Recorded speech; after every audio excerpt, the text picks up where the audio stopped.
Welcome back, everyone, to the Comics Cube. Today, I am with Dylan Goss, who is the owner of Stuffed Rock Studio. Got that right? Yep, that's correct. And we are talking about your web comic, Mara, a web comic about the world's littlest barbarian. So before we start on Mara, why comics? I've been a storyteller my whole life. I've always been writing since my age was in single digits. I couldn't tell you an exact number, but I've been writing about dragons as long as I can remember. Dragons, adventurers, that sort of thing. Heavily influenced by Dungeons and Dragons, of course. Um, and it took me a while to find the storytelling medium I wanted to use. I tried novels, of course, and it just didn't feel right. I tried video games because I'm a software developer, and I realized doing that I really just wanted to tell the story. And games can have a good story, but that's not what makes a good game. Yeah, the Right? You're not mechanics. just dragging people along for your ride. Yeah. That's not a good game. Um, so I mean, I should have realized it was comics a long time ago because I grew up on comics. My dad filled up the back of his pickup with $1 boxes of comics from a yard sale. So I had those growing up, and um, I feel like I was pretty heavily inspired by Peter Parker in particular. I just really like the idea of him just being some dude. He was smart and everything, very smart actually, but he just had all of this power thrust upon him all of a sudden. He was never trying to be a hero until he realized he kind of had to be. Yeah. Yeah, and that sort of thing has influenced my writing. It influenced Mara, of course. She was not anyone special before this whole debacle. She was just some kid in a fishing village. But you know, events occurred, and here we are, right? Yeah. So it was kind of a roundabout for me to find comics again after all these years. But here I am, I'm back, and I'm here to stay in comics. What led to the creation of Stuffed Rock? Stuffed Rock, I just have that sort of sense of humor. Like what if a plush toy was a rock? That sort of thing is funny to me. Yeah. So I ran with it. Just there was no big epiphany. There was no inspiration from some of the greats. It was just something funny that occurred to me, and I decided to run with And have there been like I'm a little clueless on the business side of things, but like how was it like setting all that up, setting up the business of Stuffed Rock Studios? So the first thing is, well, I actually tried to go into games with it before, right? And so that was a whole different method. I'll spare you the details, but it didn't work. Um, when I got into comics, I have artist contacts because you have to have designer contacts if you're a programmer. Yeah. So there's one woman I've worked with before, and I know she draws comics, and I said, "Hey, are you interested in this project?" She said, "Well, no, I only do sci-fi, but I can uh, I can ask a few of my friends." Now, when she said it in such a blasé manner, I didn't realize she was going to put out an ad with her old art school for me, and that I'd have 15 people in my mailbox that night. Wow. But that's how that went. So none of the artists were bad. They were all pretty good. But I could only choose one. That's a true friend. Yeah, yeah, that's a true friend right there. I didn't see that coming at all. And she was just, oh yeah, I'll pass the message along. And boy, did she pass that message along, right? Yeah. So I'm looking at all these artists, and some of them present themselves better than others. Right? If you don't have a portfolio, I'm sorry, I can't really judge your professional ability. You Of course. know? I ended up shortlisting three, and I paid each of them a commission to do their interpretation of the main character. Uh,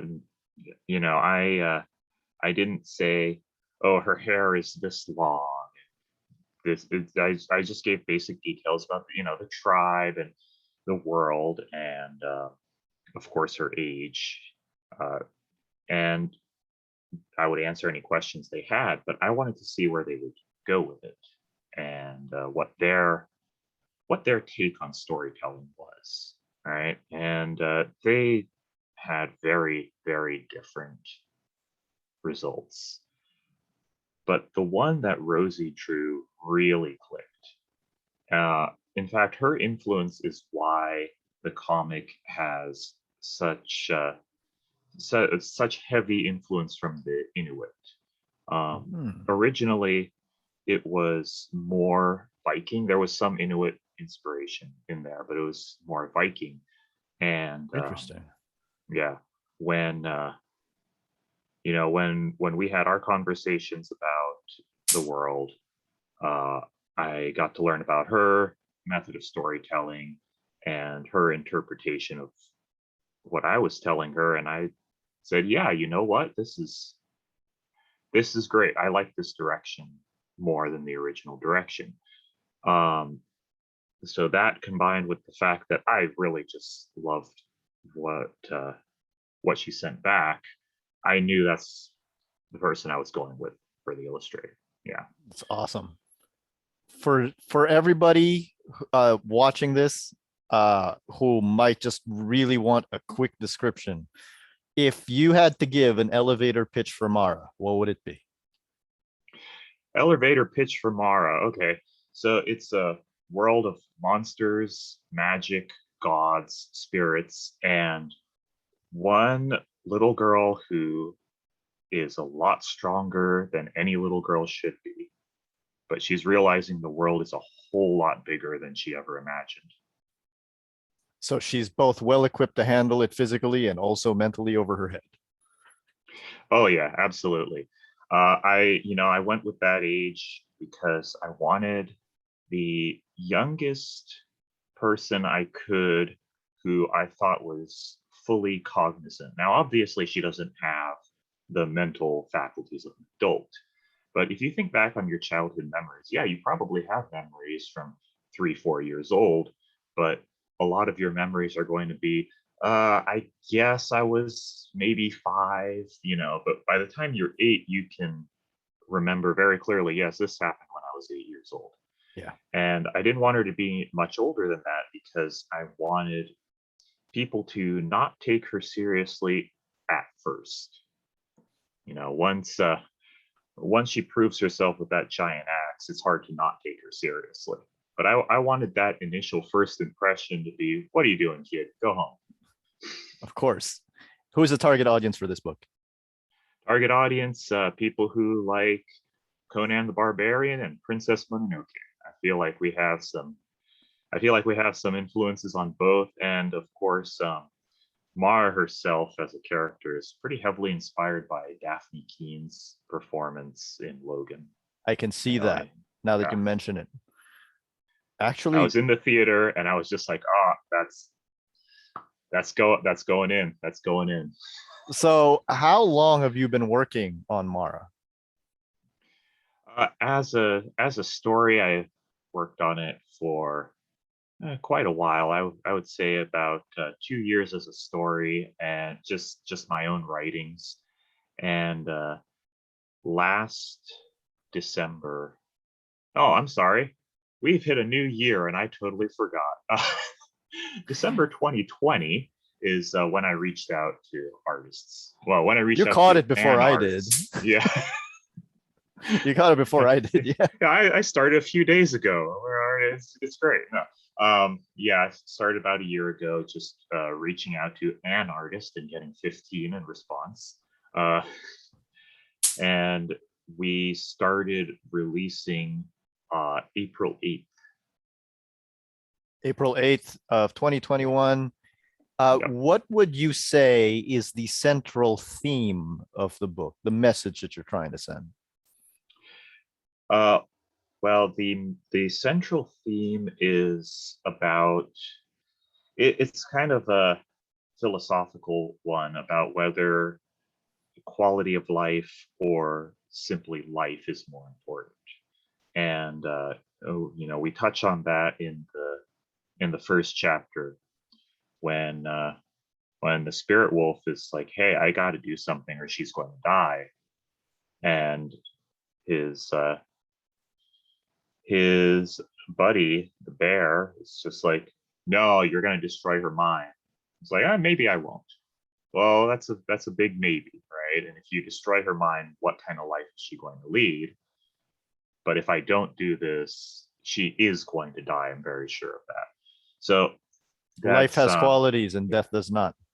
It's a great life has line. qualities and death does not. It's it's he got lucky. Amato got lucky. But he basically knew it was a coin toss as to whether or not she'd be okay.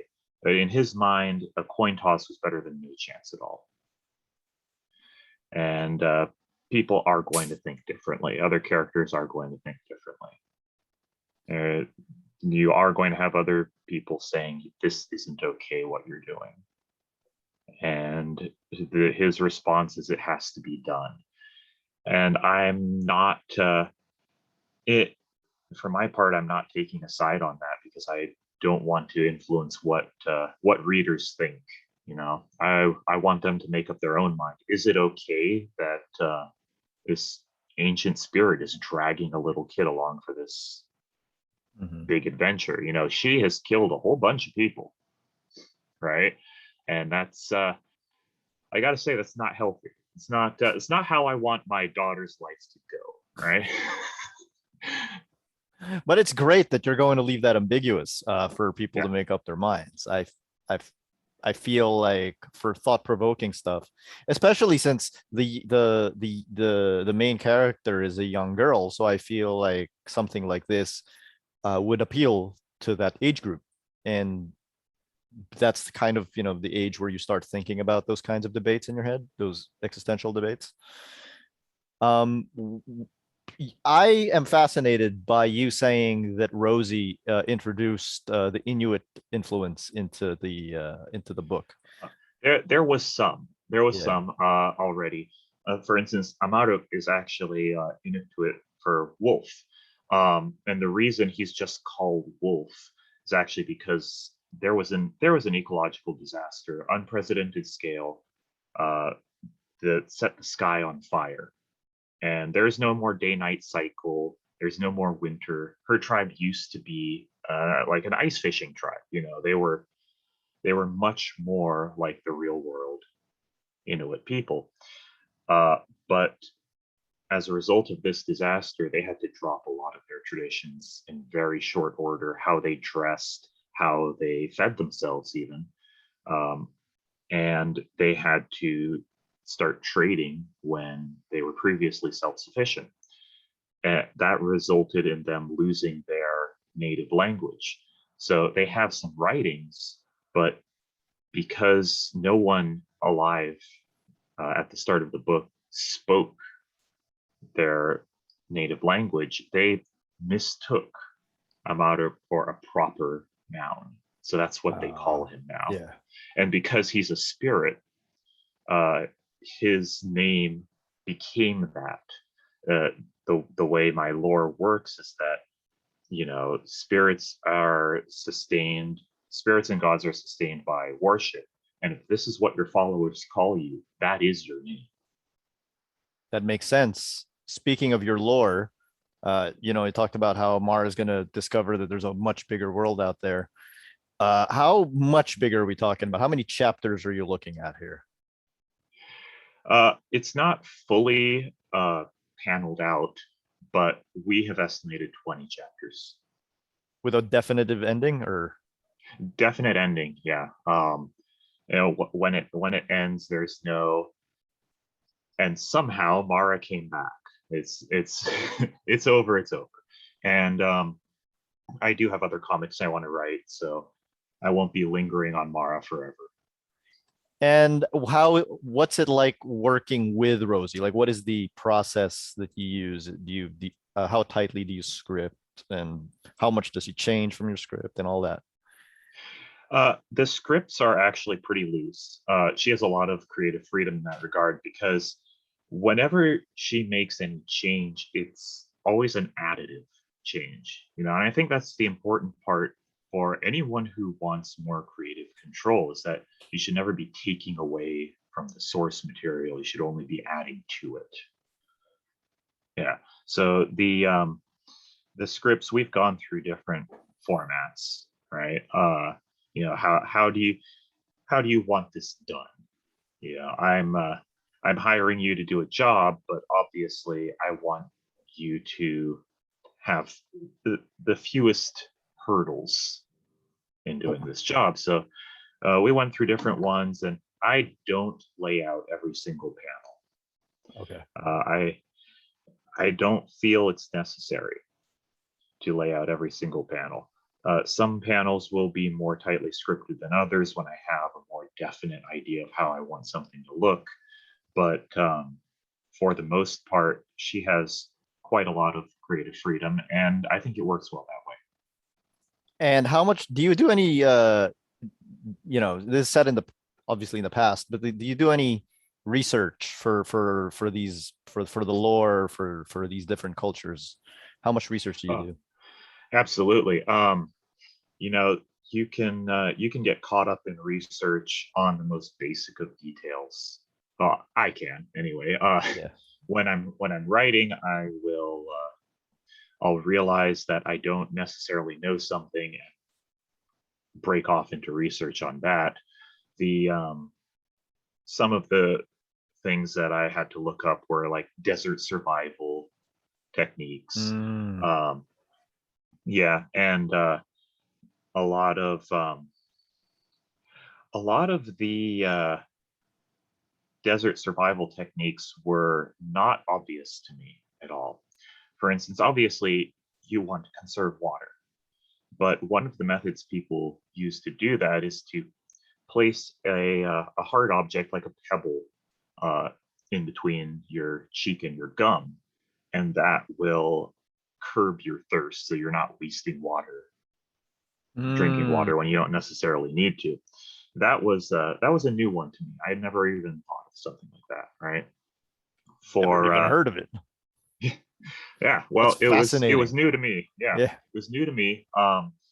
And I wanted the world to have a metal scarcity, so I was looking up non-metal weapons, and you know, obviously you have your stone. Stone spears are going to exist, but lacquered bone was a new one to me, and that's how her axe evolved. I learned about lacquered bone and found out that that is something a tribe like hers would have used under those circumstances. Hmm. Learning a lot on the job. Yeah. Yeah. I like that you have you have this in four different languages. I feel like it makes it way more accessible. Was that always the plan? No, actually, the the original plan was to just do it in English because my I mean, I speak some Spanish and I speak some Chinese. I'm not at a translator level for Chinese. Chinese is extremely difficult if you are if you're an English language first language speaker. I do speak Belizean Creole fluently, but that's not the most useful language outside of Belize. In Belize, it's great. Yeah. Gets you in a lot of doors. Outside of Belize, not so much. Uh, but I was actually approached by a translator who wanted to do this, and that didn't work out uh, because he ended up not having time for the project he suggested. But you know, it happens, and the seed was planted, and Rosie decided to take over the Chinese. And while I was talking about the comic in Facebook groups, someone said, "Hey, you know, I can do Portuguese if you want." It's cool. And yeah, so I got Portuguese on board.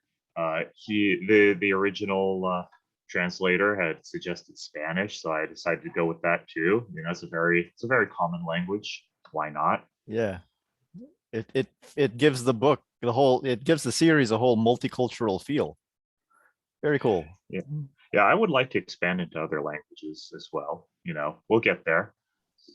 That'd be pretty cool.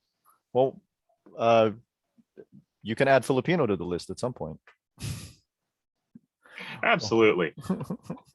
Okay, so before we get to what's next for Stuffed Rock, I would like to give you this space and this time to plug in all, to all of the places that people can find and support your work. Sure, sure. Our primary place on the web is mara-comic.com. That's where you can read the pages we've released for free. If you like what we do, we're on Facebook, facebook.com/stuffrockstudio, all one word. Twitter, twitter.com/stuffrock. And if you really like our work and you want to support us, patreon.com/stuffrock. And how often do you release new pages? Once a week. Any Every particular day? Thursday. Every Thursday. Okay.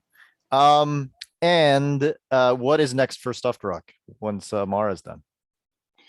Once Mara's done, I have a couple other scripts. I'm not sure what order they'll be drawn up in, but I'm thinking the cyberpunk one is going to be first. Going a very, very different direction right off the bat. Got a modern day villain protagonist comic on the back burner as well, and I've even got a superhero one. Superhero one is probably a lot more. It's probably a lot more the boys than say Superman. Oh, yeah. I get that. I mean, if you're doing something like Superman, it's just really hard to compete with actual Superman.